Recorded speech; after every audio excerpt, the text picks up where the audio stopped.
2021 சட்டசபை தேர்தலில் இருந்த கூட்டணியை விட மிகப்பெரிய கூட்டணியை இந்த முறை ஸ்டாலின் அமைத்துள்ளார்.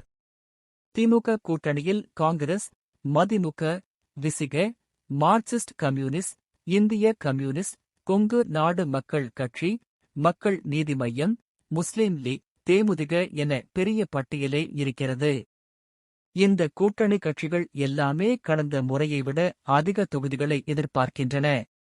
இது ஒருபுறம் எனில், அதிமுக முன்னாள் அமைச்சர் ஓ. பன்னீர்செல்வம் உள்பட பலர் திமுகவில் இணைந்துள்ளனர். அவர்களுக்கும் சீட் ஒதுக்க திமுக விரும்புகிறது. எனவே வழக்கத்தை விட இந்த முறை கூட்டணி கட்சிகளுக்கு தொகுதிகளை குறைவாகவே தரும் என்கிறார்கள். ஆனால் காங்கிரஸ் உள்பட கூட்டணி கட்சிகள் அதிக தொகுதிகளை எதிர்பார்க்கின்றன. இவர்களுடன் பேச்சுவார்த்தை நடத்த திமுக பொருளாளர் டி. ஆர். பாலு தலைமையிலான 7 பேர் கொண்ட பேச்சுவார்த்தை குழு அமைக்கப்பட்டுள்ளது. இந்த குழு தமிழ்நாடு காங்கிரஸ் மேலிட பொறுப்பாளர் கிரிஷ் சோடங்கர் தலைமையிலான 5 பேர் கொண்ட குழு உடன் இன்று பேச்சுவார்த்தையை தொடங்கியுள்ளது.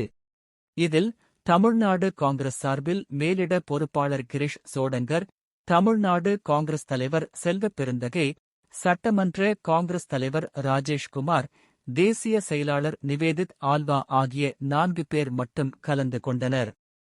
தேசிய செயலாளர் சூரஜ் ஹெக்டே உடல்நல குறைவால் பெங்களூரு மருத்துவமனையில் அனுமதிக்கப்பட்டுள்ளதால் பங்கேற்கவில்லையாம். ஆட்சி அதிகாரத்தில் பங்கு, அதிக எண்ணிக்கையில் தொகுதிகளை ஒதுக்க வேண்டும் என்ற கோரிக்கைகளை காங்கிரஸ் முன்னிறுத்தி வருகிறது. ஆனால் இன்று நடக்கும் தொகுதி பங்கீடு பேச்சுவார்த்தையில் காங்கிரஸ் தரப்பில் பேச இருக்கும் மேலிட பொறுப்பாளர் கிரிஷ் சோடங்கர் குறைந்தபட்சம் 35 தொகுதிகளாவது வேண்டும் என்று கேட்பார் என்று கூறப்படுகிறது.